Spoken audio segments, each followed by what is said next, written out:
বিসমিল্লাহির রহমানির রহিম। পরম করুণাময় দয়াময় আল্লাহর নামে শুরু করিতেছি।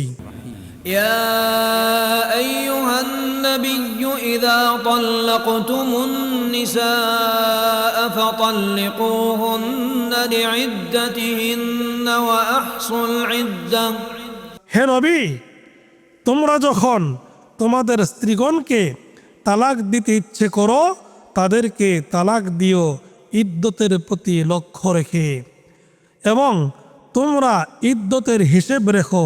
واتقوا الله ربكم لا تخرجوهن من بيوتهن ولا يخرجن إلا أن يأتين بفاحشة مبينة আল্লাহর তাকওয়া অবলম্বন করো।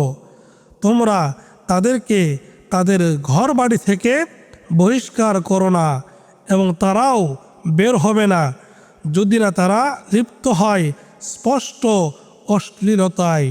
وتلك حدود الله ومن يتعد حدود الله فقد ظلم نفسه لا تدري لعل الله يحدث بعد ذلك أمرا আর এগুলো আল্লাহর নির্ধারিত সীমা। যে আল্লাহর সীমা লঙ্ঘন করে সে নিজেরই উপর অত্যাচার করে। আপনি জানেন না, হয়তো আল্লাহ এরপর কোনো উপায় করে দিবেন।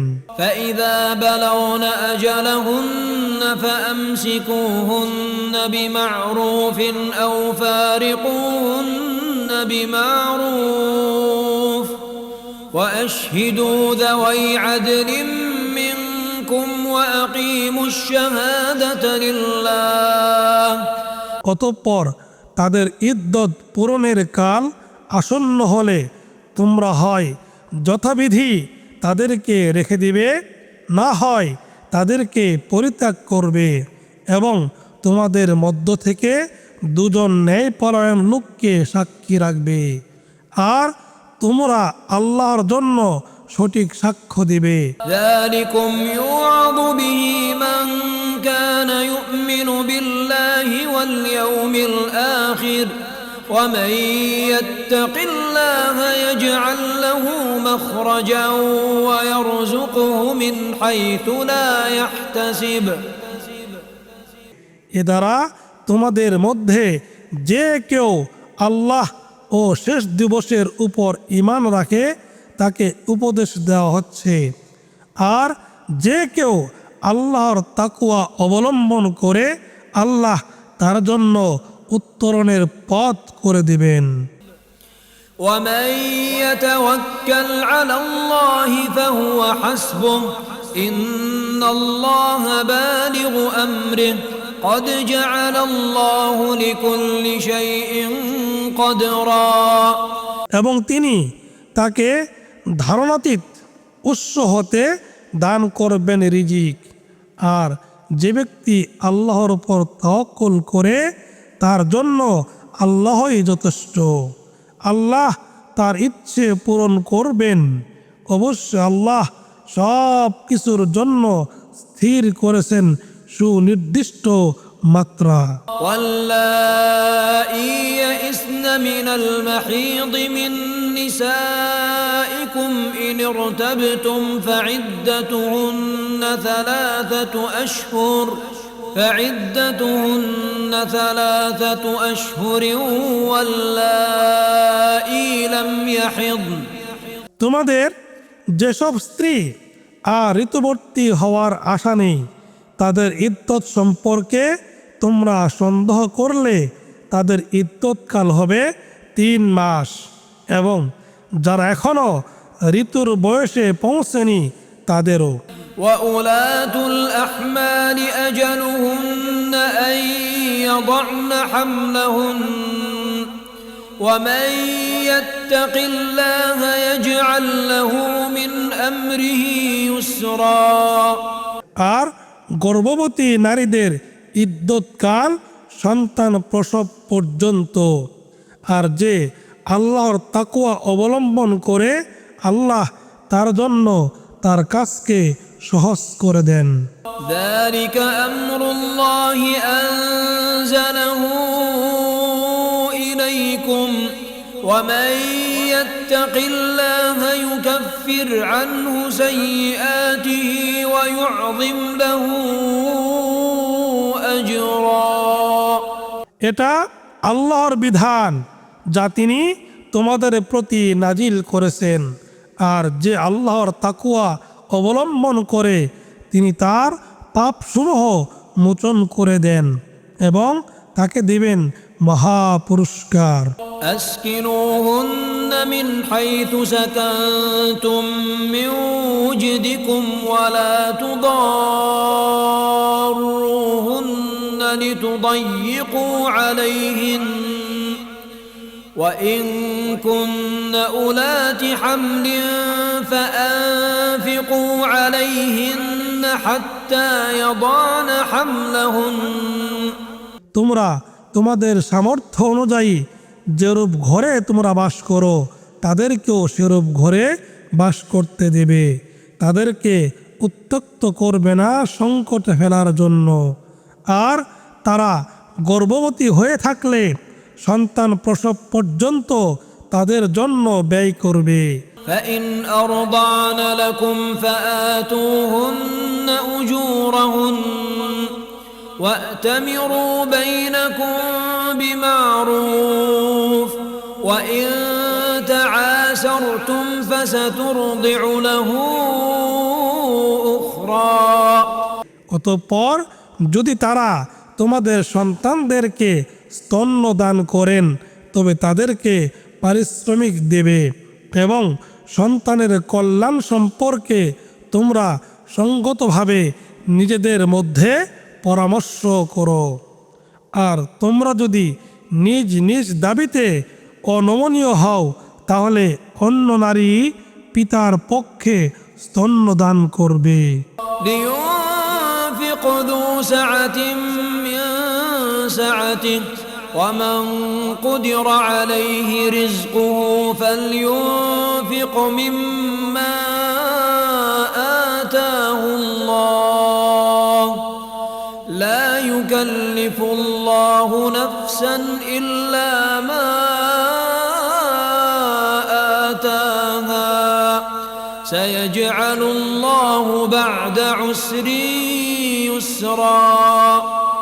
বিত্তবান নিজ সামর্থ্য অনুযায়ী ব্যয় করবে এবং যার জীবন উপকরণ সীমিত সে আল্লাহ যা দান করেছেন তা থেকে ব্যয় করবে। আল্লাহ যাকে যে সামর্থ্য দিয়েছেন তার চেয়ে গুরুতর বোঝা তিনি তার উপর চাপান না। অবশ্যই আল্লাহ কষ্টের পরে দেবেন স্বস্তি। وكأين من قرية عتت عن أمر ربها ورسله فحاسبناها حسابا شديدا وعذبناها عذابا نكرا।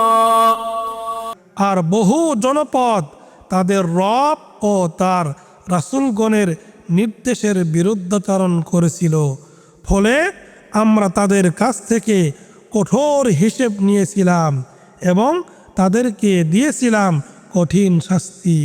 فذاقت وبال أمرها وكان عاقبة أمرها خسرا। ফলে তারা তাদের কৃতকর্মের শাস্তি আস্বাদন করল, আর ক্ষতি ছিল তাদের কাজের পরিণাম। أعد الله لهم عذابا شديدا فاتقوا الله يا أولي الألباب الذين آمنوا قد أنزل الله إليكم ذكرا। আল্লাহ তাদের জন্য কঠোর শাস্তি প্রস্তুত রেখেছেন, অতএব তোমরা আল্লাহর তাকওয়া অবলম্বন করো হে বোধসম্পন্ন ব্যক্তিগণ যারা ঈমান এনেছো। অবশ্যই আল্লাহ তোমাদের প্রতি নাযিল করেছেন এক উপদেশ। رسولا يتلو عليكم آيات الله مبينات ليخرج الذين آمنوا وعملوا الصالحات من الظلمات إلى النور এক রাসূল যে তোমাদের কাছে আল্লাহর সুস্পষ্ট আয়াতসমূহ তেলাওয়াত করেন, যারা ঈমান এনেছে এবং সৎকর্ম করে তাদেরকে অন্ধকার থেকে আলোতে বের করে আনার জন্য। ومن يؤمن بالله ويعمل صالحا يدخله جنات تجري من تحتها الأنهار خالدين فيها